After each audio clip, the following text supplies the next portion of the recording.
નમસ્કાર ખેડૂત મિત્રો, સ્વાગત છે તમારું ખેડૂત ચેનલની અંદર। આજે તારીખ 29 ઓગસ્ટ 2024 ને વાર ગુરુવાર। આજના ઊંચા માર્કેટ યાર્ડના તાજા બજાર ભાવ। તો ખેડૂત મિત્રો, આજે ઊંચા માર્કેટ યાર્ડની અંદર જીરુનો સૌથી ઊંચો ભાવ 4,950 રૂપિયા નોંધાઈ રહ્યો છે। આજે પણ જીરુના ભાવમાં સતત ઘટાડો જોવા મળી રહ્યો છે।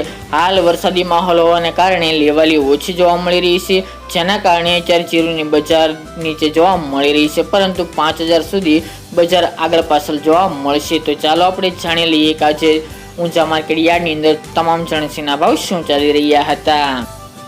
ખેડૂત મિત્રો, આજના ઊંચા માર્કેટ યાર્ડના ભાવ જોઈએ તો જીરું 4325 થી 4,950 રૂપિયા, ઈસબગુલ 2368 થી 2675 રૂપિયા, અજમો 1900 થી 2,900 રૂપિયા, વરિયાળી 967 થી 2,218 રૂપિયા અને તલ સફેદ 2,000 થી 2,414 રૂપિયા। તો ખેડૂત મિત્રો, આ તાજના ઊંચા માર્કેટ યાર્ડના તાજા બજાર ભાવ।